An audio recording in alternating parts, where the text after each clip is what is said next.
Hi, Alban. Thanks for coming on the show today. We appreciate your time. I know we had a discussion at Podfest about Jacksonville Beach, where you live, and we came up with the idea of, hey, let's have Alban on from Buzzsprout, the head of marketing, to talk about what's great about Jacksonville Beach, which is not a really widely known area in Florida. So you're local. Give us a local's perspective. One of the things I love about going to these podcasting conferences is you have something in common with everybody that you love podcasting, but everybody is so different. And so you get people who are podcasting about something as, their personal hobby of crochet or Marvel comic books, or maybe they're talking about an illness or a disease that they want to build a support group around. I mean, they're just totally, disparate things people are into. And yet we always have this common love of podcasting. And so when we met and you were like, oh, what I love to do is talk about different places for people to travel in Florida. You were one person I had both in common with, because I love the state of Florida. We get a bad rap in the national news coverage. It looks a little scary if you are just reading the news, but I love the sand. I love the beaches. And I particularly love the Jacksonville Beaches area. And so I asked if you had an episode, and when you said no, I was like, oh, we've got to get one. Yeah, that's excellent. Yeah, and there's nothing like a local's knowledge, And when we moved here, we were immediately surprised by all the things we just didn't know about in Florida. And we found out just living here. In fact, people need to hear this, right? This is some mountain biking and things they don't expect in Florida. And the hurricanes aren't deadly. You kind of work through that. That was our first episode. But now you're not. You told me you're not from Jacksonville originally, the Jax Beach. Or what was your? Why did you move to the area? What had appealed to you from moving there or living there? Was that for work? So I was born in Texas. I was born to sand, and then I moved to sand. But I was born in Texas. My parents met in Dallas. Then my dad went to law school at Texas. So we were in Austin. And when he graduated, he came to Jacksonville to practice law. My grandfather was a judge here. And so dad naturally had, a little bit of an idea of what the legal scene looked like. So we moved here when I was 6. So I've been here over 30 years. I've left twice, and both times come home. And I love it. So all my family's here. My wife's family's here, and it's been really good to us. But, growing up, I always thought I would probably leave. And I think when you are in an area, it's very easy to take the good things for granted and notice the things that aren't great. And so we'd go and visit New York, where my mom's from, and you just see like how culturally relevant New York is, and how much music there is, how much food there is, and how much is happening. And you'd go, man, I just want to be there so bad. But then you realize the standard of living is very different. You're living in a very tight apartment. That's different if it's a few months versus a few days. And even when I went to law school at Georgia, I realized I did not like the cold at all. So even having by Georgia standards, it was too cold. My first winter there, we got snowed in, and it was maybe the only time Georgia got snowed in a 10, 15 year period. But I was like, this is terrible. Like, you can't drive. They didn't have snowplows to like clear the streets. And so I was just walking everywhere, and I was like, I need like a pool party. I need to go to a beach. I need to be out on a river. And we've got all of those things down in Jacksonville, Florida. So I used to joke that when I left law, if I hadn't gotten into podcasting, I would have gone to work for the Chamber of Commerce, because I am a true homer for Jacksonville area. I always tell people, I totally understand the perspective of, man, Jacksonville just looks like it's alligators and meth, but there's a lot of good things here too. Yeah, for the gators, people get so afraid of the alligators, like they're going to get attacked by them or something. Somebody recently was out of state, asked me, have you ever seen an alligator? I'm like, yeah, tons. And they're like, oh my gosh, how scary is it? And I'm like, well, I play golf. If you play golf, you're going to see an alligator once every few times you play. And yeah, if you were a ball's resting against an alligator, you're not going over there. But if it's 50 feet away, you probably feel safe. They're mostly pretty lazy, and they'll hop back in the water because they're more scared of you. But Don't go swimming in with them, but mostly they're not as dangerous as like a crocodile or, as long as you keep your distance, you're good. Yeah, we find people get freaked out that too, like they're going to just get randomly attacked by a gator's just going to knock on their front door and attack them or something crazy. Yeah. Well, one of the things about Florida is it always looks worse than it is, and there is a reason for it. Florida has our sunshine laws where a lot of records are public records. And one of the types of records I believe that is public, that is not public in a lot of other states, are arrest records. So actual police reports are public. And I believe what happens is you will get reporters who are more just trying to kind of find the crazy stories. It's not malicious. They're just trying to find like the wild story. And so they go through and they read them and they're like, oh man, this one's wild. This is a true story, picked up a bunch of iguanas that had kind of started to freeze down in South Florida. So they were like catatonic. He put them in his car. They thawed while he was driving home because he was planning on eating the iguanas. They attacked him and he crashed his car. Oh gosh, so that was a legal report on that. The accident report. Right, the accident report, because public record, that goes in as Florida man, yeah, gets iguanas to eat. They attack him and he crashes his car. And you're like, wow, this is wild. Only in Florida. But truly, it's only in Florida would we tell you that story. These things are happening in Idaho and in Georgia and out in California. They're just not public records. So I like to think of it as we're a little bit more open. We're honest about our flaws. We know we're not perfect, and everybody knows it. So we may look like completely deranged, but I think that it's a little bit more of kind of a selection bias. People just see all of the ridiculous things that we're doing. Well, it seems like big states like Texas gets a lot of drama. California gets a lot of drama, just kind of the nature of the big, well-known states. The media loves the story. They're always looking for a story, right? So, yeah. And when it's public record, it's all there for the picking, especially on get it on the internet. We will give you your stories. But right now, I would love to try to get people a little bit acquainted with the Jacksonville Beach area. So we can kind of dive in and tell you about we have 5 beaches here. Is it okay for me to expand this out beyond Jack's Beach? Yeah, please. Absolutely. Yeah. Imagine somebody's coming into the area, has never been there before, so doesn't know the area at all. But yeah, that'd be great. Right.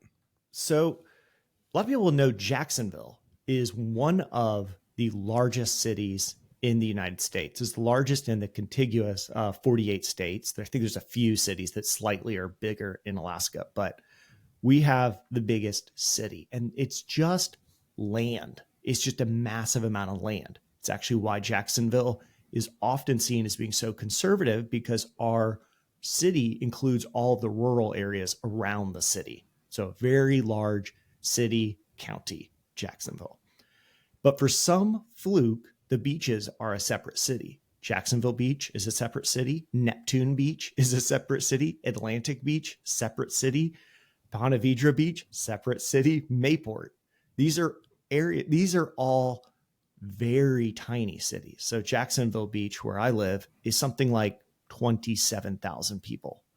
So Jacksonville, absolutely massive. And then on the edge, there's all these tiny little beach cities, which are really just one large community with very different vibes, very different kind of feel for each of them. And so when I tell people, if you're coming here, I try to give them a little bit of an idea of what each of them is like so that they can kind of self-select the one that fits them.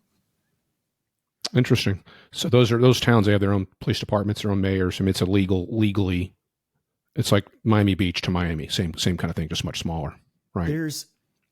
I'm not 100% sure how much some of them share police departments, but I do know like Neptune Beach, which is I think the smallest of it, has its own city council and it has its own government. And I used to walk the entire length of Neptune Beach with my daughter when she was 2. And I would be like, man, you could, like, if you were running for mayor here, it would not be hard to knock every door multiple times. Right. Everybody truly knows everybody. So maybe we'll start down at the south. We'll start at the south end, which might be the most well-known, and that's Ponte Vedra Beach. Ponte Vedra is where the Players Championship Sawgrass. Yeah. Sawgrass, TPC Sawgrass.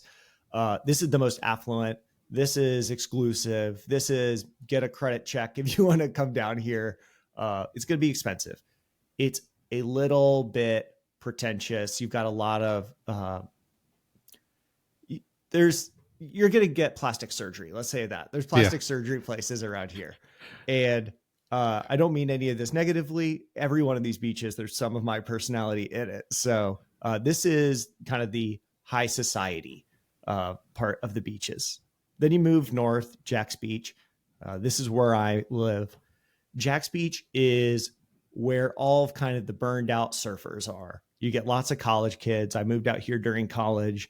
You've got all the bars. You've got a lot of restaurants. You've got nightlife. This is where a lot of people come to. There might be a concert on the beach. There used to be a big concert venue out here called Freebird, which is where Leonard Skinner used to play. It's got to be Skinner. You're right. Yeah. Yep. Local Jacksonville band. So this is a bit more of like, I don't know, the Surfer Rat vibe. Then you go north. Neptune Beach that's where you graduate from Jax Beach. You go up to Neptune because you made some money. You're doing a little well. You probably have a family, but you still want to be in a bit more of a walkable area. It's a little bit trendier, I think, at times. I really like this area. We rented there for a few years. I would love to someday buy and move back to that part. North of that is Atlantic Beach, which is kind of the tranquil suburban, maybe mundane at times. You've got a nice country club up there, but you're probably getting in your car for most things. And then north of that is Mayport. And Mayport is a Navy base. It's working working shipping presence. So you're actually got ships going out to catch fish, bring them in. So you're getting local seafood, a little bit more industrial, can be a bit rougher, but it means that everywhere you go in the beaches area, and really Jacksonville, you want to be getting fresh fish because it probably was caught that day, maybe the day before. You're going to get a local fresh catch. The fresh catch is probably actually fresh. Wow. Nice. And I understand kingfish is a big thing up there. Kingfishing tournaments and kingfish is a popular. We have a massive kingfish tournament.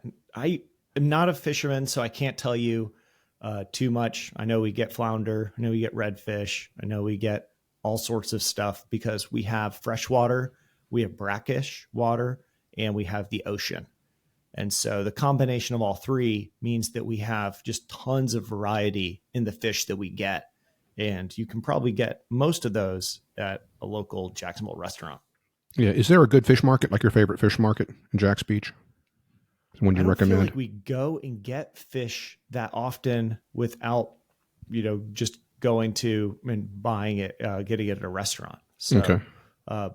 Fish at home is mostly salmon. So we'll get some wild caught salmon, but that's going to be from Alaska. Right. It's not going to be from here. And then we're going to go out to eat if we want to get somebody to make something that's fresh. But if you're going to stay, I tried to pick a couple hotels. I was trying to find things at different price ranges, but some of these are all pretty expensive. So I was surprised when I looked at some of the prices. 3 spots that we picked to stay. If you're down in Ponte Vedra and you want to be in a little bit more of the high class end, Ponte Vedra Inn is probably the place to go. It's on the water. You've got really nice pools. You've got hot tubs. You've got restaurants on the water. You have access to awesome golf courses, 2 really beautiful 18-hole golf courses. You're across the street from going and playing TPC Sawgrass. You're across the street from playing the other TPC course. You've got 2 courses over there. You have really good access to golf. But like we said, this is the more expensive end. So I was pulling up prices. Looked like a normal night in the summer. You're probably paying $550 a night to stay at Ponte Vedra. Wow. Yeah, I was going to guess 400 or 500. That's the summer rate. So that would be a low rate. Or, is the high season summer or winter there? Or is there a difference? I don't know. I know that I want to be down here in the summer. Now it gets lava hot. It's not just that it's hot, it's incredibly humid. And I used to think this was more of a cliche than real until people on our team that would fly in who are, working remote would come to Florida and they're like, I've been in 100-degree heat, but this is another level. And it's very different when you step outside and instantly are sweating.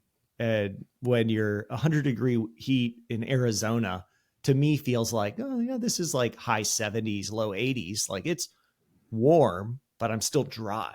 It's a very different experience. Now, how chilly is the winter there? Because I know you're close to Georgia, that You far up the can, coast. uh, we can get freezes, so we can get down below 32. It snowed here in 1989, and I think again in maybe 92 we got a little bit of snow, like a few flakes, but we don't get that cold. But again, the temperatures are always like increased. The intensity is increased because of humidity. If you just think of like the physics of it, humidity is water in the air, and the water is better at conducting heat to your body than just air. So the colds feel a little bit colder. The hots definitely feel a lot hotter. So heat index hitting 120 isn't going to be, out of this world. You might get one of those days, but you are probably wearing a bathing suit. You're probably wearing a t-shirt, and you're probably sitting on a beach with a drink. So most people can handle the heat. If you were telling somebody who'd never been there and they had a flexible schedule, like what's the best time of year, a couple best times a year to be there? Like what's the ideal weather? Is that like Oh, I November, mean, right now it would be April? And this is awesome. So April. we're recording in April. These are perfect days to me. We're hitting the 80s. The temperature feels really good. We've had nonstop sun the last few days. Uh, if I go play golf right now, I want to go out and walk because it feels so good.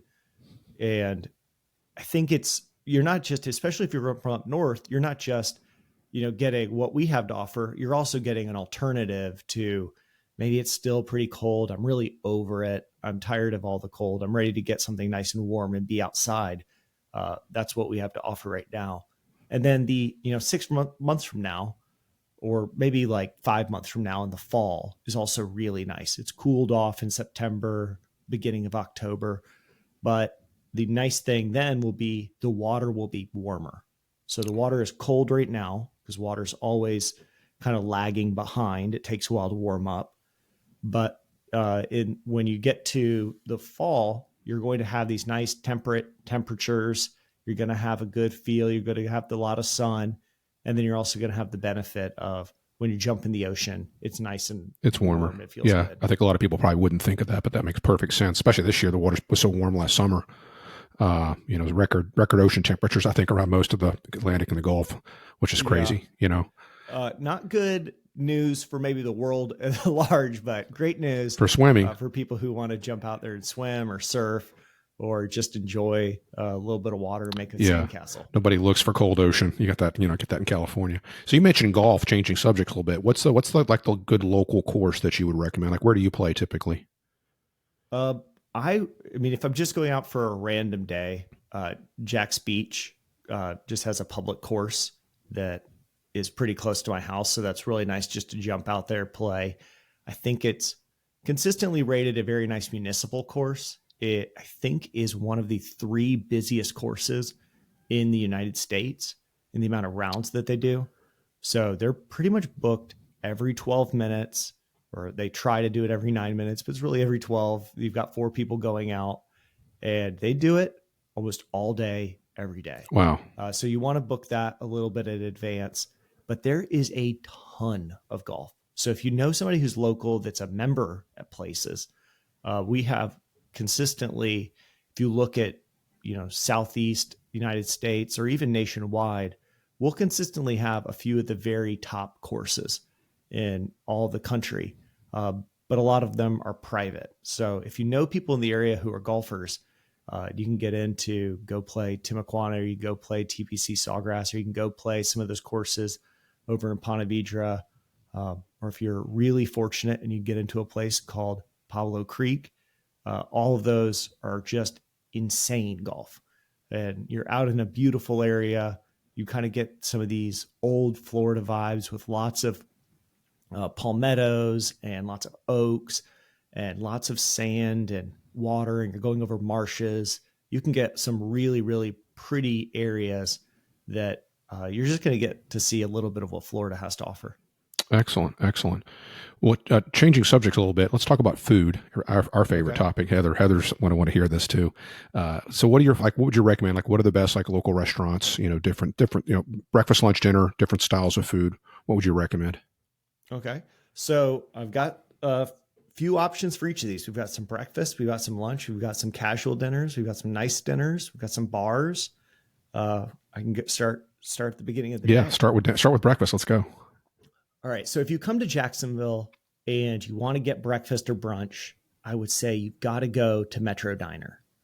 Metro Diner started in the central part of Jacksonville and now has a handful of locations. One of them is out in Neptune Beach. It's very south Neptune Beach or just north Jax Beach, but it's in that area.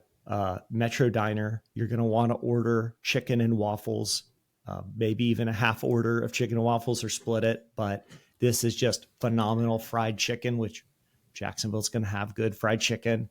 And you're going to get hot sauce, and you're going to get like a hot sauce syrup to put over the waffle. And you're going to get just amazing strawberry butter. And it is terrible for you. And it is terribly good. Yeah. It is one of these meals that, I ate way too much of when I was younger, and now it's just like a very special treat. But Metro Diner consistently has just the best diner food. And if you can get up there early, maybe have a mimosa, maybe have a nice meal, yeah, Metro Diner is a great spot. Another breakfast spot you could look at would be Maple Street. This is a biscuit. Everything's made around these amazing biscuits and chicken and breakfast sandwich kind of stuff. And they're all like way overdone. They're so intense. I think a couple of years ago, Maple Street was bought out by Cracker Barrel. So that might give you a little bit of an idea of the style of food, but it is more intense than anything you would get at a Cracker Barrel. So go ahead and get one sandwich and you will be absolutely stuffed. These are heavier breakfasts. So if you've got vacation breakfast, basically like a skipping lunch breakfast practically. Yeah. These might be, come in, split something with your spouse, both of you eat half of it and you go, all right, good. Maybe we're going to have a later lunch. Maybe we're going to skip lunch because they're intense. But again, this is what we've got to offer. Jacksonville is in the South. We've got good fish. We've got good barbecue. We've got good soul food. We've got a lot of Southern cooking. It's not all great for you. So, if you're on a diet, it's probably not going to be the best culinary experience, but we do have really good things to eat. Next, you've got to go for lunch. And I picked out 3 places that stand out to me as, kind of Jax Beach iconic places. In Jacksonville Beach, we have a place called Angie's Subs. It's kind of at least locally famous sub shop that's been there, 30 plus years. It's really good. You go in, everything's toasted, everything's fresh. You've got to get a Peruvian sub with knickknack, which is going to be this sub with Peruvian sauce. It's been toasted in the oven, and you're going to get kind of like a coleslaw on top of it. Absolutely delicious. You got to get French fries and ranch. You've got to get a big sweet tea. You're going to end up somehow talking to like 12 high schoolers in the process of ordering this sub and getting it. But it is just such a good experience. And it's one of these ridiculous restaurants with just hundreds of items all kind of plastered along the wall. Hundreds of just like inside jokes that have been accumulated over the years, all this history for the Jax Beach region, all sorts of stuff. Sounds every like time you go, sounds like a place you'd go almost just to blast. see the place, even if you didn't even eat. Sounds like a place just to go check out, just to see what it's like. It's a blast. It's out of control. I don't know how to describe it. It's eclectic. Doesn't really do it justice. It's like, do you remember how Chili's Bar and Grill used to look maybe in the 90s, where there's just like so much stuff on the walls? Yeah.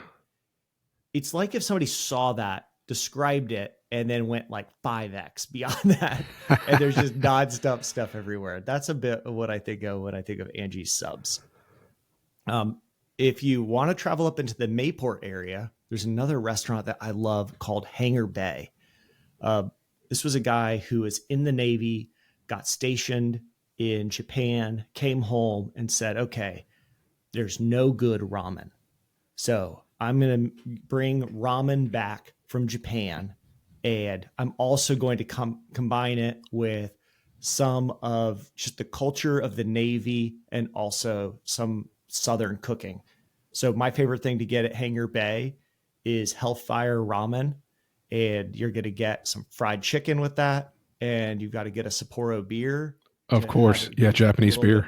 Yeah. And it is such a good meal. You know, you've got 2 pieces of fried chicken. You've got this big bowl of ramen. Oh my gosh. Ramen and fried chicken. I've had a lot of ramen, but never with fried chicken. That's the combination. I mean, fried chicken is great no matter what, but yeah, the combination is like, that is my comfort food. I've had a really rough day and I just need to go do something by myself, or I go up there with a book and go have some ramen, eat some fried chicken, have a Sapporo, and I'm like, oh, my day has been made so much better. That sounds like a great way to end the day. Yeah, I'm a big ramen fan. Heather loves fried chicken, so we would go there and split it probably.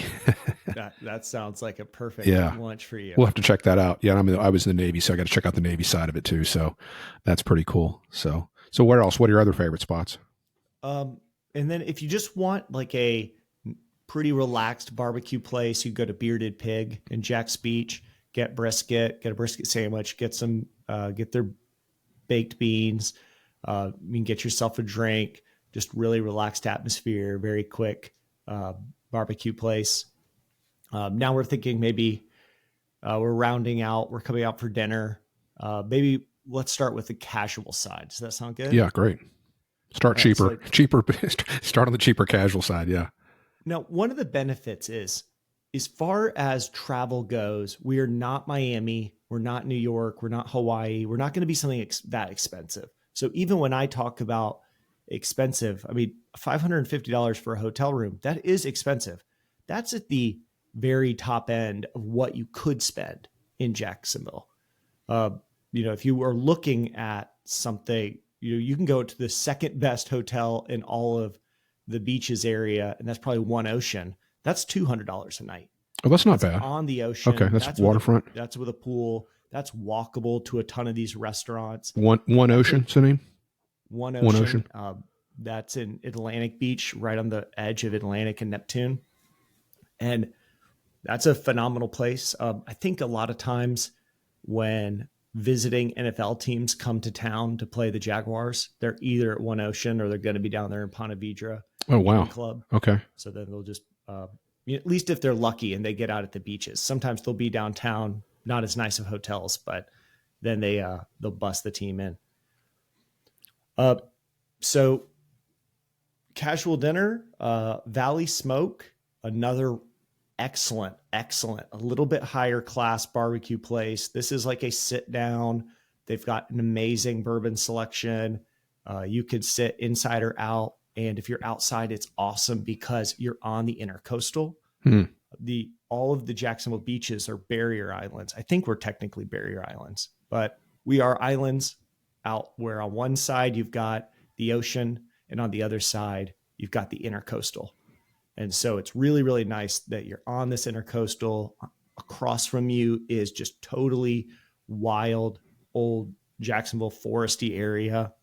You see little boats come up and down the intercoastal, and you're just having really good barbecue and you're having a nice drink. It's just a wonderful place down there in Ponte Vedra.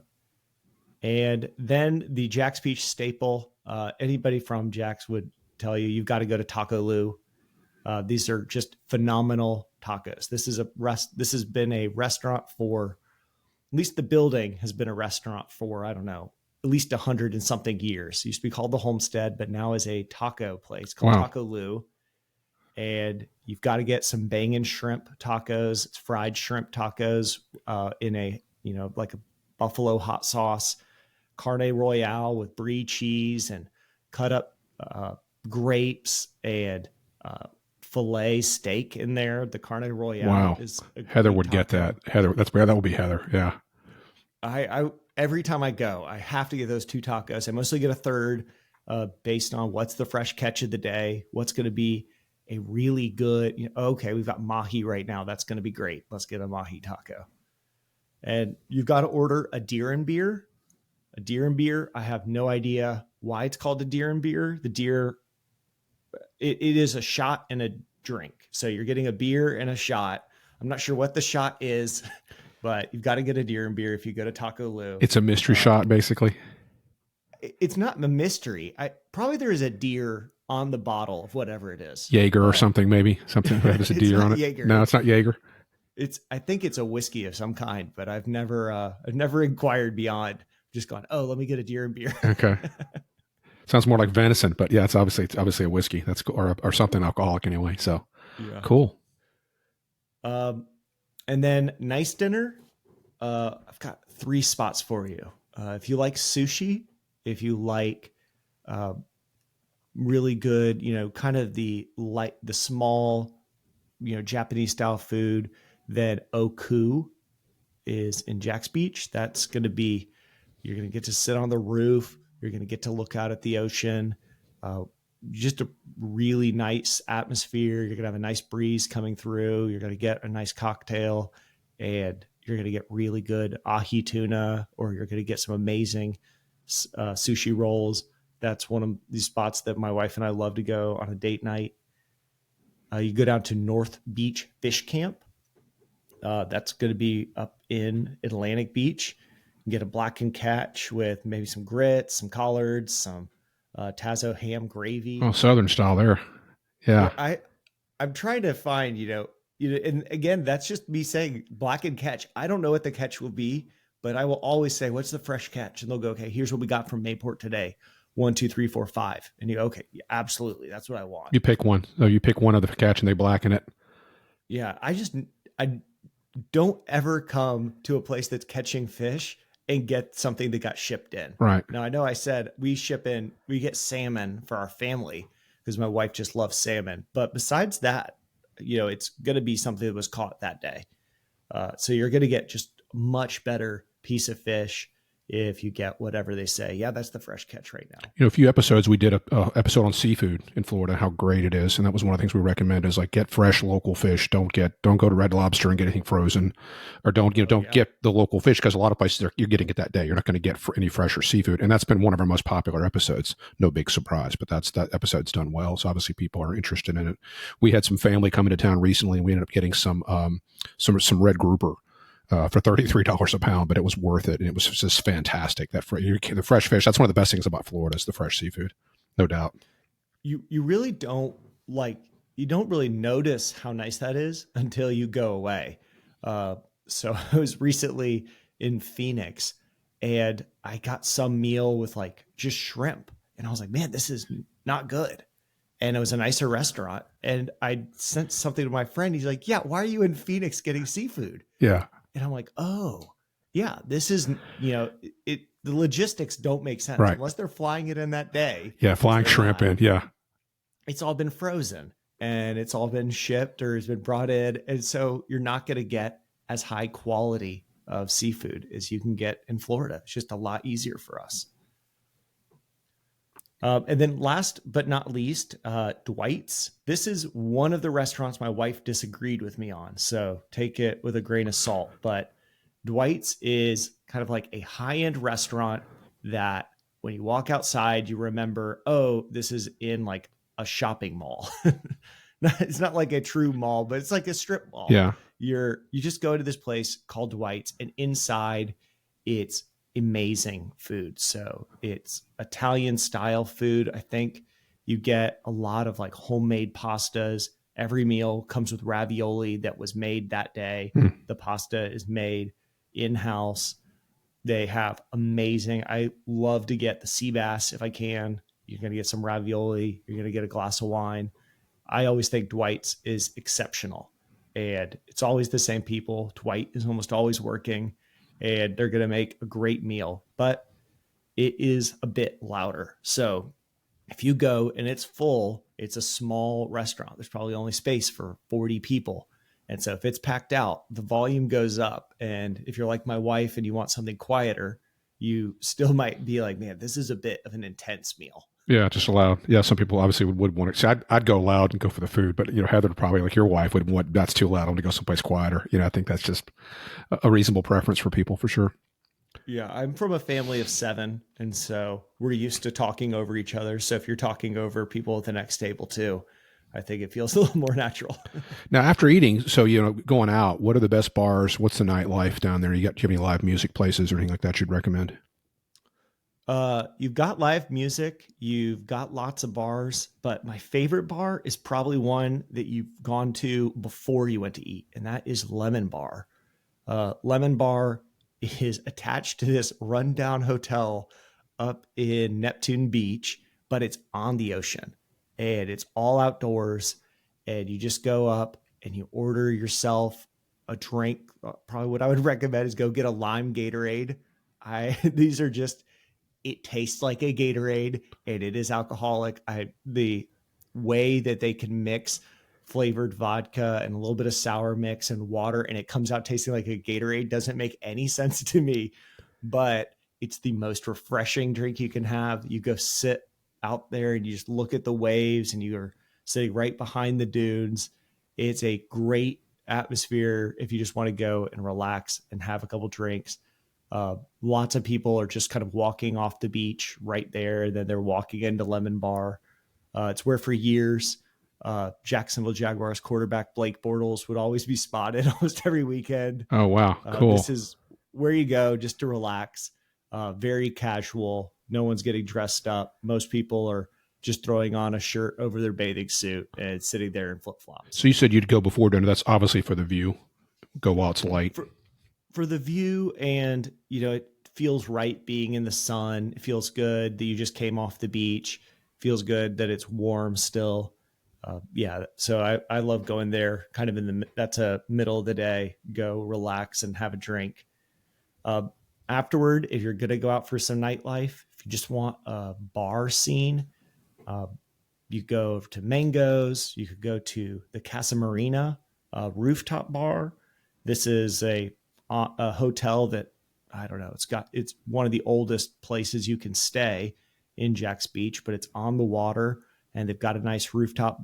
And you go and you get a couple drinks. You could dance and listen to music inside, or you can just walk out and kind of just hear the waves crashing and look out over the beaches. You've got Margaritaville now, but as a local, I feel like you probably were boycotting Margaritaville. It's a chain. Yeah. It somehow, if you look up on TripAdvisor, Margaritaville gets amazing reviews. So amazing that it's like #1 restaurant in all of Jacksonville area is the restaurant attached to the Margaritaville bar.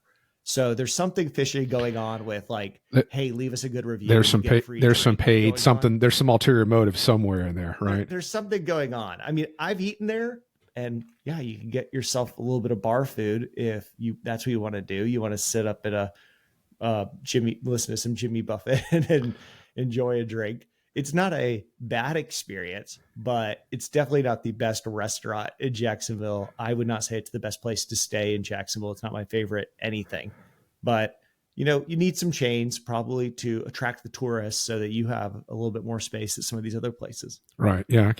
More room for the locals or people that like the local spots, right? Which is the whole point. Yeah. Right. So what about activities like things to do? Like golf's obviously popular. What about kayaking a thing there? Of course, you got the intercoastal. What are the popular like outdoor things to do?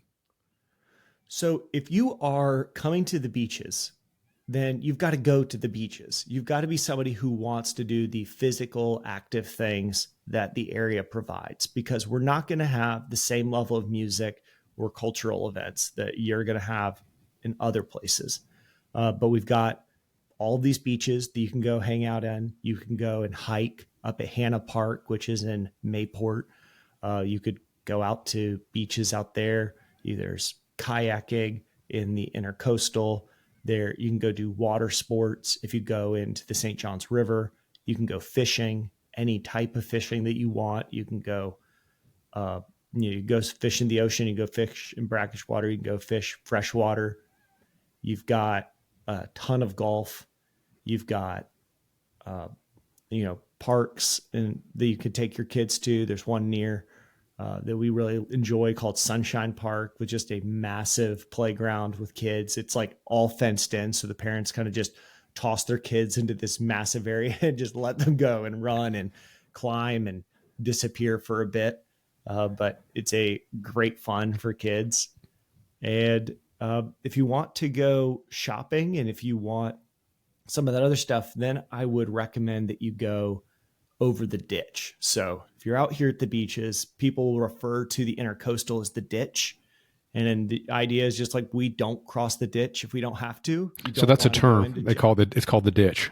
Okay. Yeah. Some people who on the Jacksonville side will tell me that's derogatory. I never thought of it as such. I just was like, yeah, that's across the ditch. Like, you don't really want to go over there. It's intercoastal. It's kind of a ditch. It's a trough of water. So, why not, right? It's a pretty trough of water at times, but yeah, we want to stay on this side. So, but if you want to go shopping, you've got the Jacksonville Town Center. It's this massive outdoor mall that pretty much killed off all the indoor malls. And like, there's just this massive blast radius of indoor malls that shut down since 2004 when they started the town center. And it just keeps getting bigger and bigger. So if you want to go shop, you can find hundreds of stores out there at the town center. Oh, wow. So it is a massive place, and hundreds. It's obviously a massive place. Yeah. Yeah. I mean, we don't have like a trolley system built in, but you're going to put in your 10,000 steps if you go from one side to the other. And you walk all the way from the area that's got the big things like Target all the way out to the Nordstroms of the Tiffany's and everything at the other end. Now, is Jacksonville Beach noticeably more crowded on like football weekends, like Jaguars games weekends, or is it just far enough out that it's not really impacted by that? No, I've never feel like it gets that much crowded, except if we have the Blue Angels are a Navy group that they do trick flying. If they're in town, they fly at the beaches every other year. It gets crowded then. It gets crowded on Memorial Weekend. It gets crowded on 4th of July. But really Jags are in town, I would never have noticed. Not noticeable. Difference. Interesting. Yeah. TPC, you get a lot of crowding down in Ponte Vedra, but that barely extends even up into Jacksonville. Oh, really? Interesting. I would have thought, given how close that is, that many people. That's such a great event. Yeah, we've been there. That's a terrific event. The Players is one of our favorites. Yeah, the Players is a ton of fun. And except the traffic to try to drive into it, you're going to be in there for a few hours as you try to get in. But while you're there, you're walking around and you're watching good golf and you're having good food. Nice place to go. Yeah, Heather and I went and had breakfast one time at the clubhouse. The clubhouse is open to the public. We had like a brunch there, which was actually a little pricey, but it was good for what it was. And they did a tour. We've talked about this in other episodes. They do a 1-hour tour of the clubhouse, which is really neat. They give you the history of the place and all that's pretty cool. So, so what else? Like if you've got family coming into town, what other things would you do? Are there interesting historical sites or other little quirky things to see that you'd recommend? We've got kids. We have a really good zoo. The Jacksonville Zoo is a good place to go. You can go see a jaguar. You can go see lions and elephants and crocodiles and all sorts of cool stuff. You go to any sporting event. We've got the Jaguars in town. You go see probably one of the best minor league baseball teams. Really, really nice for a minor league stadium. You've got the Jacksonville Jumbo Shrimp. You can go and see. Wait, that's the name of the team, the Jumbo Shrimp? That is. We used to be the Jacksonville Suns. And then it was bought by a group that part of what they do, I think, is they make money off the merch. And so they were like, we are now the Jumbo Shrimp. And so it's a real beefy shrimp with like a big, strong arm. And oh, interesting. Yeah. Merch sales, right? That's minor league baseball. You say you got to run the business, right? I'm confident this is just a merch play, but they renamed it to the Jumbo Shrimp. And it's a good experience. It's a great place to take your family, and you're going to spend like $12 total. It's going to be cheap, but it's going to be, I think, a really fun time. I remember going as a kid, and I love taking my daughter now. Excellent. Anything else, Brooke? Or sorry, Alban? just look up what, I always like pulling up, Ticketmaster or SeatGeek and just seeing what is happening in town tonight or tomorrow. So you'll get a good amount of comedy coming into Jacksonville. You'll get shows. You can go to the Florida Theater, kind of a famous historical theater. I believe it's where Elvis played and almost got thrown in jail. I think there was a point where a federal judge said that if he gyrated his hips, that was going to be indecency. And so that's at the Florida Theater. So you can go there and see where Elvis just stood still and didn't get arrested. Right. And didn't get arrested. But make sure if you're coming here that you're spending time on the water. So you've got a big river, one of the only rivers that flows south to north, the St. Johns River. You can go to the beaches, you can go to the intercoastal. You've got to spend a good amount outside. And obviously we're right near St. Augustine. So there's just tons of history. Jacksonville's been here for hundreds of years, though most of our downtown area, I would say not as much history because we had a great fire about 120 years ago. So most of the downtown historical sites are going to be much more recent. But sometimes outside of the central downtown Jacksonville, you'll get a bit more of the history side. Yeah. How far is Jacksonville Beach from St. Augustine? I mean, St. Augustine is a very popular spot, but I think if people are looking for like a side trip, right? Okay, 2 days in St. Augustine and someplace else. How far is it? I mean, if we're going to go to dinner in St. Augustine, we'll probably leave like hour 15 before we want to be there. And the nice thing is you can go A1A the whole way. A1A is this small 2 to 4 lane road that goes all the way from, very far South Florida, all the way up the coast. And so that rides through all the beaches I just named. And the really nice thing is you just hop on A1A and you just drive down and you're kind of winding in and out and seeing all sorts of cool spots. And eventually then you're down there in St. Augustine. If you keep going, you'll go down through Daytona and all the way down to South Florida. Heather and I did a trip last year. We started in Titusville. We went to rocket launch and went all the way up the A1A, all the way through everything. Went to Sawgrass and ended up in Fernandina Beach with some friends that live up there. So yeah, it's a perfect the coastal drive. We call that a coastal crawl, where you just kind of take your time and stay off the interstate and just see everything, because the coastal towns are very non-chain, non-franchised, local stuff. Everything is just good, and every town's different. To your point, Ormond Beach is different than Jack's Beach and so on and so forth. So it's like you never know what you're going to see in the next block on a coastal drive. So yeah, it'll take you about twice as long because you're going 35, 45 the whole way, and you're kind of winding back and forth. You're not flying up I-95, but I love it. My buddy lives in Ormond Beach, and when I drive back from Ormond, I go, yeah, I think I'm just going to go A1A the whole way. I throw the top back on my Jeep, and you just listen to music. You've got the windows down. You've got a lot of sun. Living the Florida life, right? That's why you're here. That's Florida. If you're here for sun, you've got to make sure you make time for the sun. So you just ride up and enjoy the whole way. Excellent. Well, Alban, thanks for your time, brother. Really appreciate it. It's great to have you've inspired us, Heather and I, to come back up there and hit some spots. And I think that one ocean hotel rate is amazing. That's very, very reasonable for a beachfront. So we may end up staying there. So. Well, we'll be 15 minutes apart, so I'll have to take you to a restaurant or two. Yeah, we'd love to see. Yeah, love to see you guys. Wouldn't mind saying hello to Tom or some of the crew there that I've met at Podfest and all that too. You guys are headquartered in Jacksonville, right? That's where Buzzsprout is HQ'd. We are, though. We would say, we're a bit more, we're a bit more digital. We have the office in Jacksonville, but a lot of people are working remote most of the time. But yeah, that's the one piece of property that Buzzsprout has. And you can come on into the Buzzsprout studio. You could see where we record videos and where we give little talks and have meetups. Yeah, we'd love to have you there too. Oh, I'd love to see that. Yeah, that's great. I'd love to see. I'm a gearhead, so I'd love to see what you guys have. And for those of you listening that are into podcasting, Alban, Kevin, and Jordan, right, do Buzzcast, which is the Buzzsprout podcast, weekly or biweekly. How often do you guys put that out?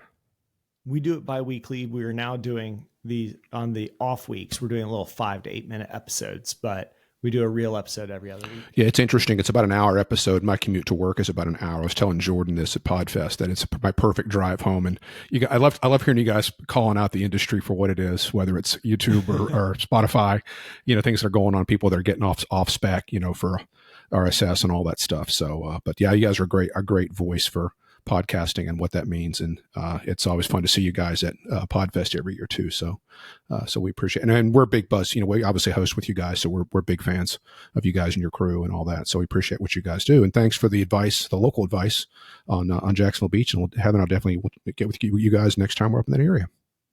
All right. Well, I appreciate you coming to hear a little bit about my favorite area.